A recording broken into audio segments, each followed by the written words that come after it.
Good morning, Munsey Park School. It's Thursday morning and it's time for our morning announcements. Are we ready, Thomas? Yes. Okay. Hi, Munsey Park School. Today is Thursday, May 21st, 2020. My name is Noah Biscuit and I am from Miss Shapiro's third grade class. And I'm Troy Bishop for Mrs. Kelly's kindergarten class. Please stand for the pledge.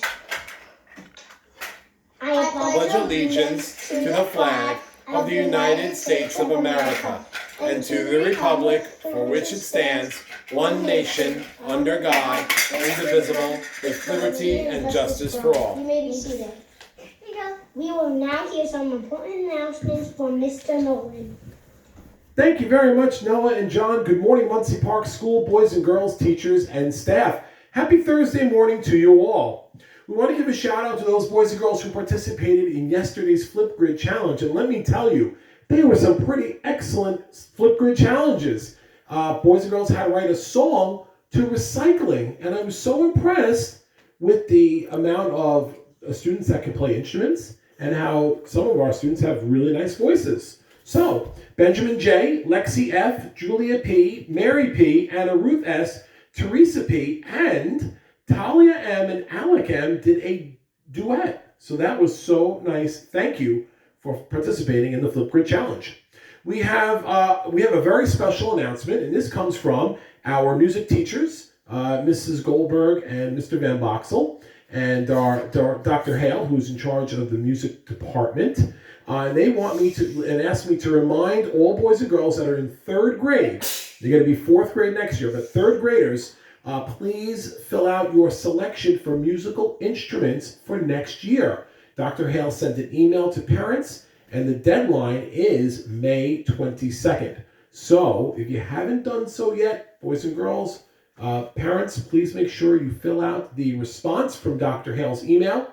And if you need that again, you can email Dr. Hale directly. I believe it's chale@manhassetschools.org. And we will get you that link again. But please, third graders going into fourth grade, music instrument selection. We have mindful words of the day, and they come out of our morning mantra book. And it is as follows. It's nice to be important, but it's more important to be nice. Words to live by. We want to wish everyone a great learning day. Don't forget to show your 3 R's, respectful, responsible role model. And don't forget to show your amazing character in your words, your actions, and your attitude. Make it a great one. Let the day begin. We are ready for a story. You have a story for us, Thomas? Yes. Come on over. So Thomas selected a special story for the boys and girls at Munsey Park School. And this story is Curious George Visits the Zoo. Thomas, I love this story. I love Curious George. Come, you want to sit? You want to watch? Okay, here we go. Okay, here we go. Curious George visits the zoo. George, said the man, how would you like to see a real elephant? Let's go to the zoo. There was a lot to see at the zoo. There were giraffes with their necks so long, they seemed to reach the sky. There were the kangaroos carrying their babies in a special pocket. And finally, there were the elephants with their floppy ears and their long trunks munching on hay. It was lunchtime. People were eating at the park benches and picnicking on the grass. I'm going to find out what time they feed the lions, said the man with the yellow hat. Wait here, and don't get into trouble. While George was waiting, he saw a zookeeper with a pail of bananas for the monkeys. I know monkeys like bananas, Thomas. The keeper put the pail down to get a drink at the water fountain. What do you think George is going to do? He put the pail down. I think George is going to steal the pail of bananas. And there he goes. George was hungry. He grabbed the pail and ran away with it. Hey! Shouted the keeper. Stop that monkey! But George kept on running. A crowd of people were standing near the monkey house, just a place for George to hide.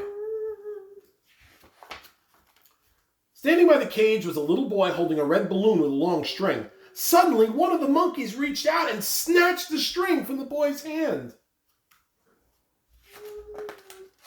and ran to the top of the cage.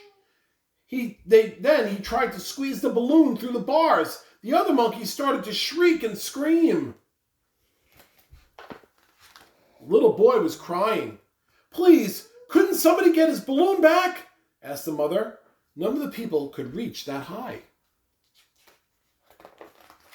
But George knew what to do.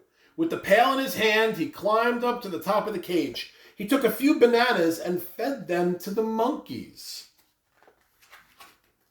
While the monkeys were eating, George snatched the balloon and swung down from the cage. He handed the balloon back to the boy. What a nice thing for George to do.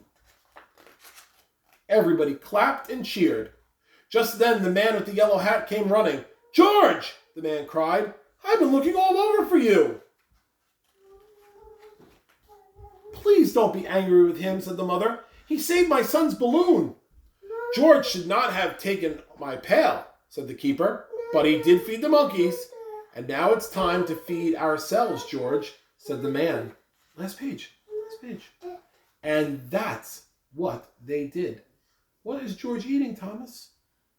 Banana. Banana. Yeah. So that is the story of Curious George Visits the Zoo. We have a Flipgrid challenge. Here it is. Boys and girls, in the story, Curious George Visits the Zoo, George solves a problem. Can you tell me about the last time you solved a problem? What did you do? Tell me all the details, and how did you solve it? Thomas and I want to wish you a great... Oh, and we're going to post it on Flipgrid. Our code is Munsey Park. Thomas and I would like to wish you a great learning day. Let the day begin.